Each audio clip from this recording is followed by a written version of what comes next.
Aqui tá. Esse aqui tá funcionando, né? Já? Funcionando isso. Tá, então ele tá ligado. Iniciado por esse. Bem, bom dia. Dia 13 de dezembro de 2016, na sede num dos prédios da Procuradoria-Geral da República, num dos anexos, presentes os advogados Dr. Adriano Maia e doutora Mônica Odebrecht, presente o senhor Emílio Odebrecht e o advogado Dr. Theo Dias, presentes os membros do Ministério Público Alisson Nelício e Fernando Antônio e Sérgio Bruno Cabral Fernandes. Vamos dar início ao termo de depoimento número 1 do colaborador Emílio Odebrecht. Antes, fazendo umas pequenas advertências sobre o Emílio, o dever de dizer a verdade. O senhor aqui está, na qualidade de colaborador, está renunciando o direito ao silêncio e tem um compromisso de dizer a verdade. E a sua colaboração é importante que ela seja efetiva conforme determina a Lei 12.850. Tanto os fatos que o senhor vai relatar quanto as provas tem que auxiliar a investigação, o deslinde da investigação, não podendo o senhor omitir ou deixar de falar nada, nem qualquer tipo de reserva mental. Vamos começar então, doutor Emílio, com um pouquinho da sua trajetória profissional dentro do Grupo Odebrecht. Que ano que o senhor começou a trabalhar no Grupo Odebrecht? Comecei a trabalhar no grupo. Bom dia. Primeiro eu comecei a trabalhar no Grupo Odebrecht 2 anos antes de me formar. Mas antes eu já vinha trabalhando com meu pai num processo de aprendizado, não só como me preparando para ser estagiário, como também ser humano, vamos dizer, cidadão. Me formei em 68, entrei naturalmente então 66, 67, por aí. Na Bahia, na Universidade Federal da Bahia, engenheiro civil, e muito rapidamente, logo no início, eu assumi como primeira função todas as subsidiárias da organização, que eram ex-departamentos de especialização da engenharia. Depois assumi um programa no sul do Brasil, a área de engenharia. Depois eu efetivamente assumi toda a área de engenharia. E lá para 91, meu pai então se desligou do conselho. Eu não só assumi, como participei do conselho, que em 98 ele se desligava do conselho aproximadamente. Então, a partir de 98, eu acumulava a diretoria, a presidência, o diretor-presidente do grupo, e acumulava a presidência do conselho. Isso para mim foi muito útil, essa experiência, para eu saber que isso não se faz.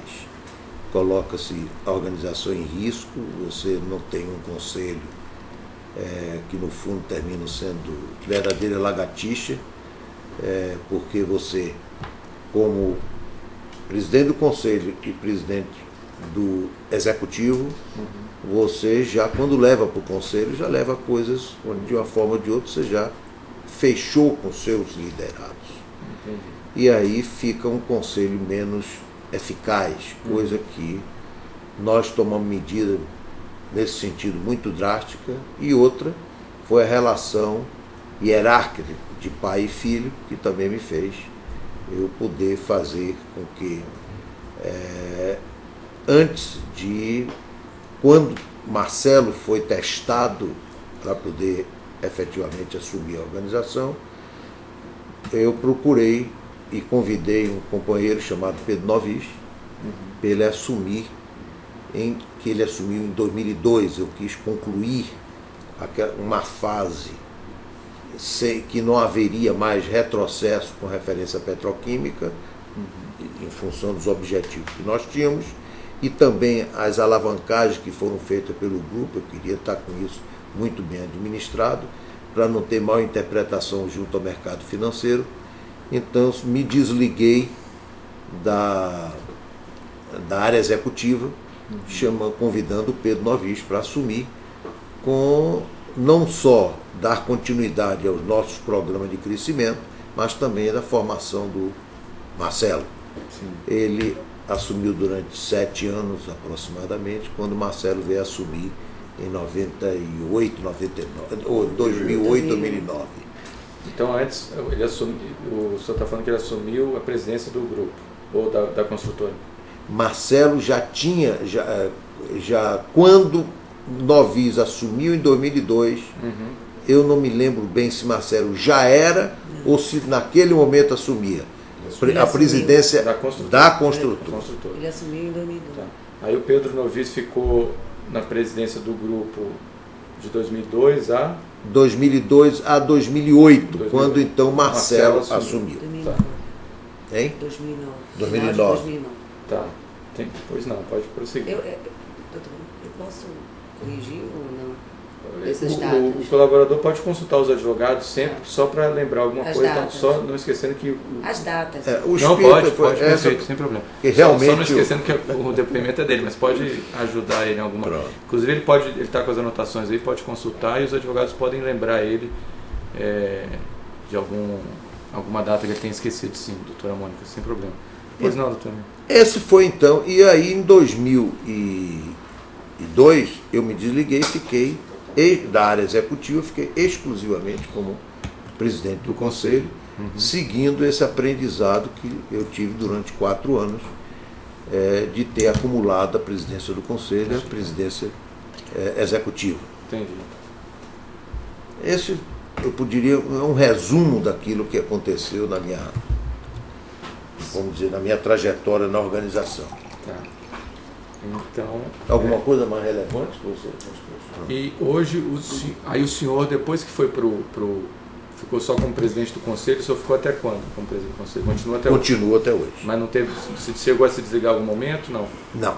Sigo como presidente do conselho desde 2002. Tá. E além de presidente do conselho, hoje o senhor tem algum cargo executivo no grupo? Não. Hoje. Tá.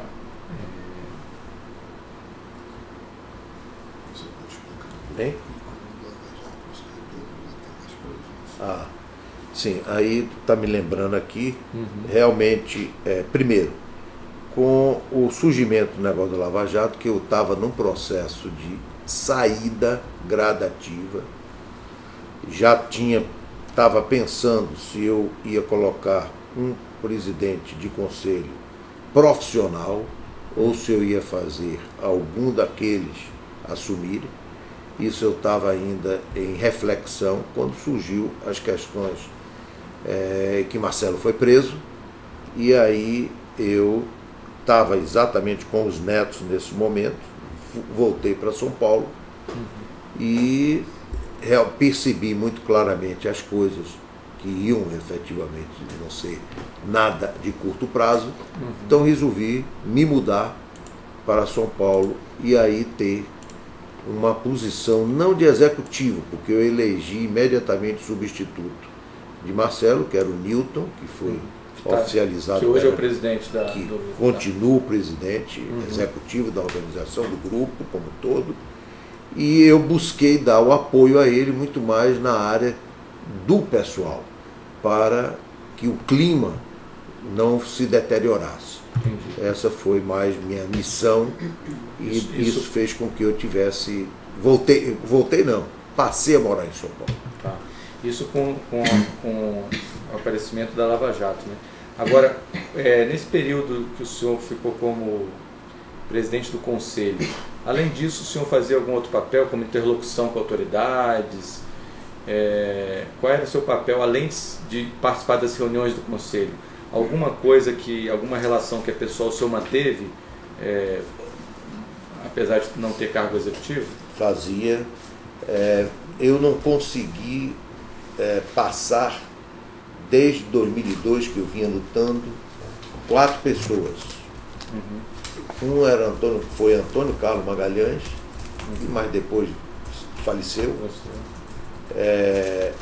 Infelizmente não consegui passar ele nem para Marcelo, nem para Pedro Novis, nem para Pedro Novis, nem para Marcelo. E também o presidente da Venezuela, o Hugo Chávez, o Zé Eduardo Santos, presidente de Angola, e o Lula, porque antes, 2002, já foi o Lula. Antes disso, era o Fernando Henrique. Eu não tentei nenhuma transferência, porque já não precisava, porque até lá eu era o executivo. Entendi. Entendeu? Então foram essas pessoas com quem eu, não tendo tido a oportunidade de poder transferir essa relação, por diversas razões, uns não aceitavam, outros pelo convívio de 35 anos, não quiseram, e não valeu a pena insistir mais, e aí eu continuei dando esse apoio com essas pessoas. Então, o papel do senhor junto a essas pessoas que o senhor citou era fazer a interlocução com a empresa, né? Claro. Os temas eram relacionados também à empresa. Também, mas nunca eu tive com eles uma relação só de empresa. Quer dizer, eu sempre procurei ter com qualquer autoridade, principalmente nesse nível, uma preocupação voltada para os interesses do país e os interesses dele como chefe de governo.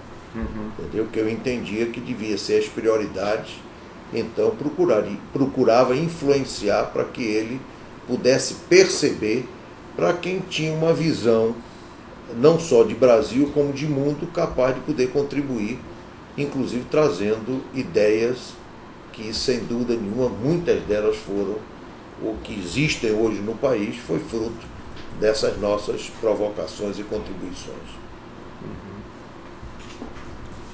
Deixa eu seguir aqui. A gente vai falar em outros temas, outros anexos, alguma mais a miúde sobre esse relacionamento com alguma dessas autoridades, especialmente as que ainda estão vivas, né? Perfeito. Mas ainda nesse plano geral aqui, desse primeiro anexo, o senhor quer acrescentar mais alguma coisa sobre esse tema desse anexo, que é um panorama geral, especificamente da sua trajetória profissional e desse cenário geral? Porque aí o próximo tema vai ser um tema já mais específico. Se o senhor quiser acrescentar mais alguma coisa, ou se os advogados quiserem também fazer alguma pergunta para o senhor, fiquem à vontade. Olha, só uma desculpa. Os colegas aqui também, eu não sei nem se eu apresentei, mas os colegas também vão fazer perguntas aqui. Fica à vontade, se quiser. Só aproveitando essa última fala do senhor, quão importante é essa relação empresariado, presidência de um país, que o senhor mencionou rapidamente, como é que o senhor vê isso como empresário, enfim, da experiência do senhor, o que é que o senhor pode falar dessa relação, sobretudo no contexto brasileiro? Olha, eu sempre entendi e sempre entendo que efetivamente, infelizmente, se deteriorou muito na questão de nivelamento por baixo das coisas. Mas a nossa linha sempre foi uma linha, e meu comportamento com eles e deles comigo sempre foram muito construtivo, muito positivo. Não tinha nada que significasse aquilo que hoje efetivamente se encontra na política de um modo geral, que não é hoje. Esse é um ponto que eu botei aqui, doutor Sérgio Bruno, também, e que eu gostaria de dar uma ênfase. O que nós temos no Brasil não é um negócio de 5 anos, 10 anos atrás. Nós estamos falando de 30 anos atrás. O senhor está se referindo a esse sistema Ao de se sistema fazer política e de se fazer negócio com o Estado. Isso é que existe. Então, tudo que está acontecendo era um negócio institucionalizado. Era uma coisa normal. em função de todos esses números de partidos, onde o que eles brigavam eram por quê? Por cargos? Não, todo mundo sabia que não era. Era para orçamentos gordos. Que eles queriam orçamento. Ali colocavam, os partidos então colocavam seus mandatários com a finalidade de arrecadar recursos para o partido, para os políticos. E isso é há 30 anos que se faz isso. Quer dizer, o que me surpreende, lhe digo, e eu procurei colocar de uma forma muito clara aqui, mas infelizmente não pode se estender muito, mas eu quero ter a oportunidade de enfatizar. O que me surpreende é quando eu vejo todos esses poderes, a imprensa, tudo realmente como se isso fosse uma surpresa. Me incomoda isso. Entendeu? Não exime em nada a nossa responsabilidade, não exime nada a nossa benevolência, não exime nada que nós praticamente passamos a olhar isso como normalidade, porque 30 anos é difícil as coisas não passarem a ser normal. E vou lhe dizer uma coisa, quando nós fomos para o exterior, nós fomos, e principalmente quando fomos para os Estados Unidos e Europa, que nenhuma organização brasileira de prestação de serviço foi, nós fomos com a finalidade de poder testar duas coisas.